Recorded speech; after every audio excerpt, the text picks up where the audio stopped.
இன்னைக்கு சண்டே என்ன special? Search மட்டும்தான் ஸ்பெஷல். மார்னிங் ஃபேமிலியா எல்லாருமே சர்ச் போயிட்டு வந்து திரும்ப வீட்டுக்கு வரும்பொழுது நானும் என் தங்கச்சும் சல்லுன்னு பைக்ல வந்துட்டே இருந்தோம். வந்தப்போ ரொம்ப பசி. சரி என்ன பண்ணலாம்னு சொல்லிட்டு சூப்பர் மார்க்கெட் போயிட்டோம். அவ சரியான கொரியன் பைத்தியம். ரொம்ப நாளா செஞ்சு சாப்பிடணும்னு நினைச்சதை இன்னைக்கு பார்த்துட்டா. அதை வாங்காம வீட்டுக்கு வரவே மாட்டேன்னு ஒரே இடம். சரி ஓகே, நம்மளால வந்து பயங்கரமா ஸ்பெண்ட் பண்ண முடியாது அப்படின்றதால ஒரு சின்ன ஐட்டமா வாங்கி டேஸ்ட் பண்ணலாம்னு நினைச்சோம். பிகாஸ் கொரியன் வந்து நமக்கு ரொம்ப புதுசு. அதனால எப்படி இருக்கும்னு சொல்லிட்டு டேஸ்ட் பண்ணலான்னு எங்களுக்கு கொஞ்சம் தெரிஞ்ச ஒரு ஃபிளேவரை வந்து நாங்க வாங்கிட்டு வந்தோம்.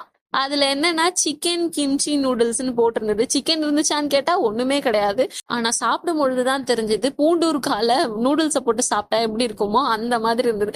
கிம்ச்சினா வேற ஒண்ணுமே இல்லைங்க, அது ஃபர்மெண்டட் கேபேஜ். அதாவது நம்ம ஊரோட ஊர்காதான் தான் அந்த ஊர்ல வந்து கிம்ச்சின்னு சொல்றாங்க. ஓவராலா டேஸ்ட் கொஞ்சம் ஓகேன்னு சொல்லலாம். இந்த மாதிரி நீங்க ஏதாவது ட்ரை பண்ணிட்டு மொக்கையா ரிசல்ட் வந்தது இருக்குன்னா கமெண்ட்ல சொல்லுங்க.